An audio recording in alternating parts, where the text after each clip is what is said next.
दोस्तों, तो चलिए शुरू करते हैं आज की कहानी। तीन राजकुमार। बहुत समय पहले की बात है। भारत में एक सुल्तान था। उसके तीन समझदार बेटे थे, हुसैन, अली और अहमद। सुल्तान की एक सुंदर भांजी नूर भी थी। वह बचपन में ही अनाथ हो गई थी। सुल्तान ने उसे बड़े प्यार दुलार से पाला। तीनों राजकुमार नूर को पसंद करते और उससे शादी करना चाहते थे, जबकि सुल्तान का इरादा था कि उसकी शादी किसी दूसरे राजकुमार से की जाए ताकि तीनों भाइयों में लड़ाई ना हो सके। एक दिन तीनों राजकुमार सुल्तान को सारी बात बताकर बोले, अब आप तय करें कि नूर की शादी किसके साथ होनी चाहिए। सुल्तान ने भी सोचा और तीनों की परख करने के लिए का फैसला लेने के लिए सुल्तान ने उन्हें अलग अलग देशों में जाकर उनके लिए कोई अनूठा उपहार लाने को कहा। वह बोले कि जिसका उपहार सबसे अनूठा होगा, मैं उसके साथ ही नूर की शादी करवा दूंगा।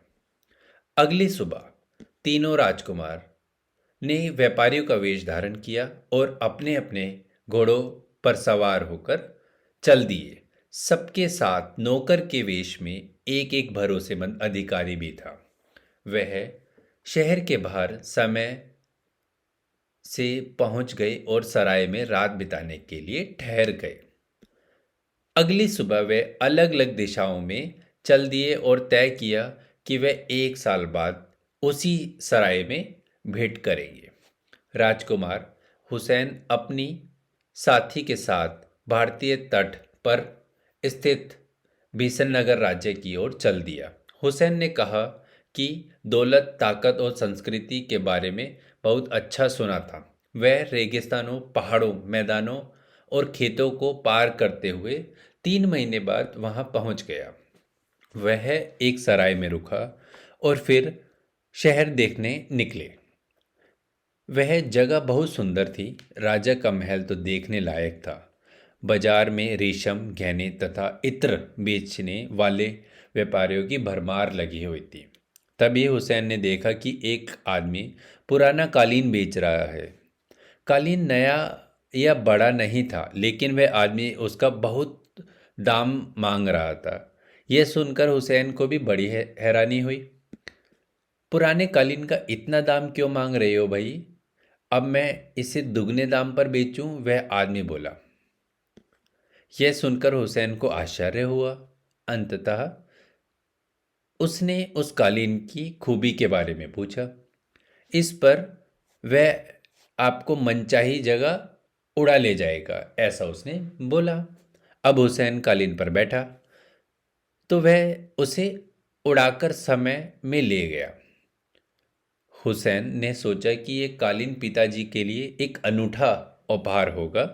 उसने वह कालीन खरीद लिया और कुछ समय वहीं बिताने का विचार किया।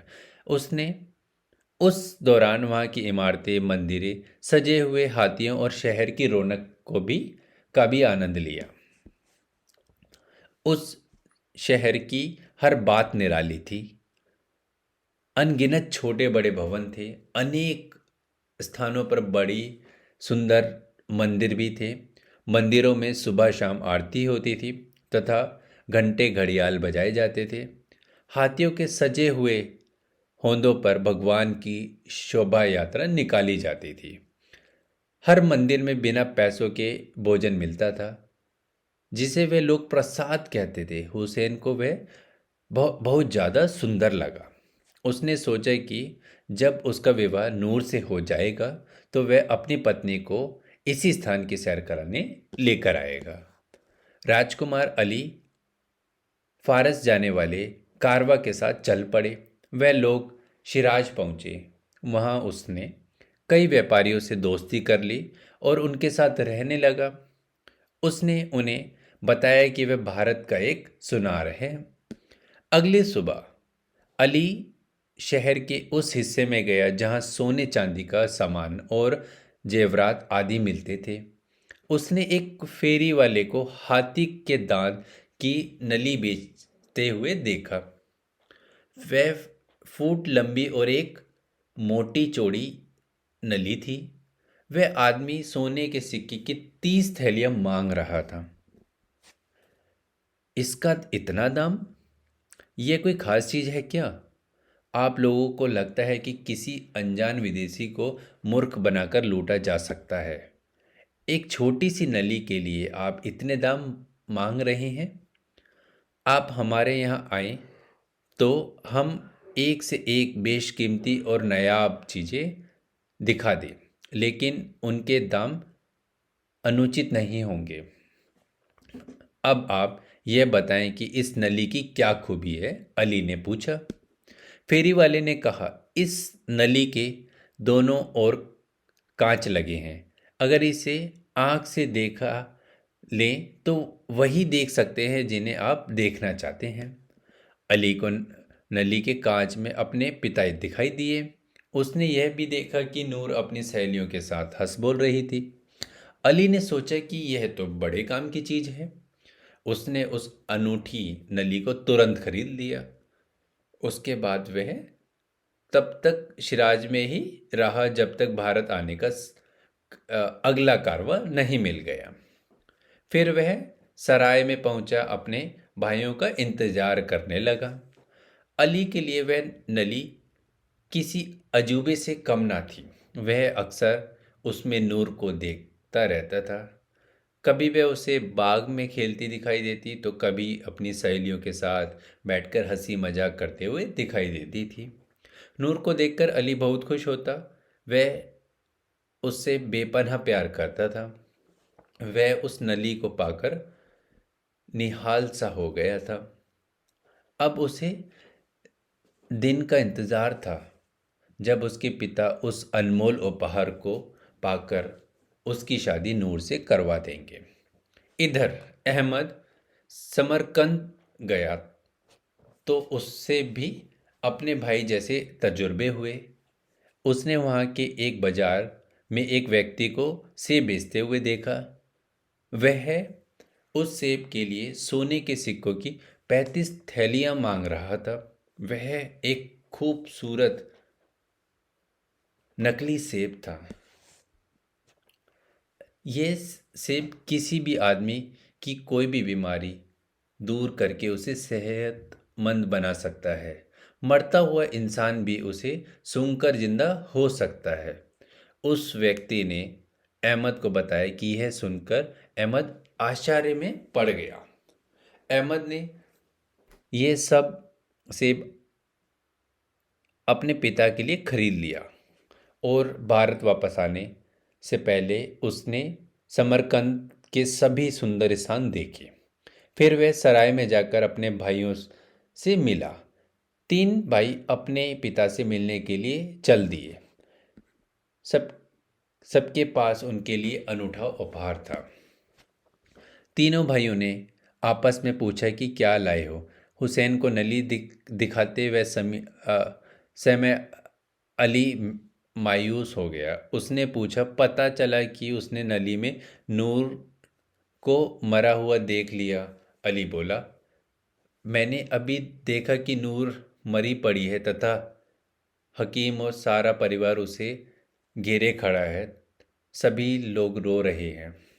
फिर तीनों भाई झट से कालीन पर बैठे और उड़कर महल में पहुंच गए। अहमद ने नूर को सेब सूंघाया दिया और वह जीवित हो उठी। इसके बाद तीनों भाइयों ने अपने अपने उपहार पिताजी को दिए।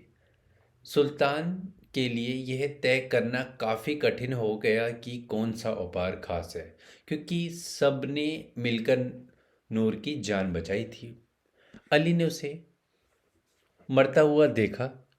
सभी कालीन पर बैठकर आए और अहमद ने सेब सूंघाकर उसे जिंदा कर दिया। सुल्तान ने कहा कि नूर के लिए दूल्हा चुनने का कोई दूसरा तरीका खोजना होगा।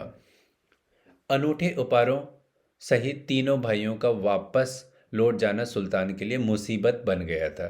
उन्होंने सोचा था कि उनके बेटे कोई खास उपहार नहीं ला सकेंगे और वह इसी बहाने नूर का विवाह किसी दूसरे राजकुमार से करवा देंगे ताकि बेटों में फूट ना पड़े। लेकिन यहाँ तो बाजी ही उल्टी पड़ गई थी।